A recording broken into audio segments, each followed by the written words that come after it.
იმუნიტეტი გამოგიმუშავდათ ამ წლების მანძილზე ჭორებზე თუ დღესაც რეაქცია? კი, მაგრამ ჭორები ისეთი ყოფილა რომ როგორი? ერთხელ ავარია მომივიდა და რაღაც გავრცელდა ეგეთი ჭორი. მერე რაღაცა ვითომ კოვიდი დაემართა და რეანიმაციაში წევს და ასე შემდეგ. ანუ მოკლეს რამდენიმეჯერ, ხო? აპირებენ. და ეს ავარია როდის მოხდა? ეს რეალური ავარია იყო, ეს ავარია მოხდა. ბევრს ეგონა რომ ვერ გადარჩებოდა. როდესაც მივდიოდით სხვადასხვა ბადრი პატრაკაციშვილის ხსნიდა ურეკში, რაღაც ახალი პროექტი ქონდა და იქ იყო ძალიან დიდი გალა კონცერტი და იმ გალა კონცერტზე მეც გამოვდიოდი და გზაში გორთან მომივიდა ავარია რა ძალიან ესეთი სერიოზული, არა მარტო არ ვიჯექი, ჩემ პირველ მეუღლესთან ერთად ვიყავი და ორი იტალიელი მეჯდა სტუმრები, რომლებიც მიმყავდა მე ბათუმში უნდა წავსულიყავი.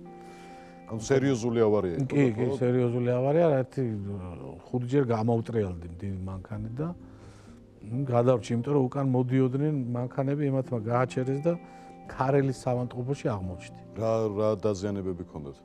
ნუ აი თავი დავარტყი ძალიან, იმიტომ რომ ამოვტრიალდით და სისხლი მომდიოდა ძალიან, ნუ ჯერ ხო არ იცი რა გჭერს და როგორ არის. და ამ დროს გავრცელდა ჭორი რომ გავრცელდა, მაგრამ მე იმ წუთში ვიფიქრე რომ ჭორი გავრცელდება მეთქი და ამიტომ დედაჩემი და მამაჩემი სოფელში იყვნენ და უთხარი ვინც მოვიდა რომ ჩემ ტელეფონი მივეცი და მეთქი დარეკეთ მეთქი და უთხარით რომ დათოს ავარია მოუვიდა, მაგრამ ყველაფერი კარგად არის, იმიტომ რომ ვიცოდი რომ ტელევიზორში რაღაცა გავრცელდებოდა და ისინი და გავრცელეს სხვათა შორის რომ გარდაიცვალა.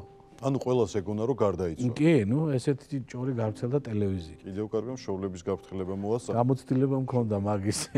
დათო,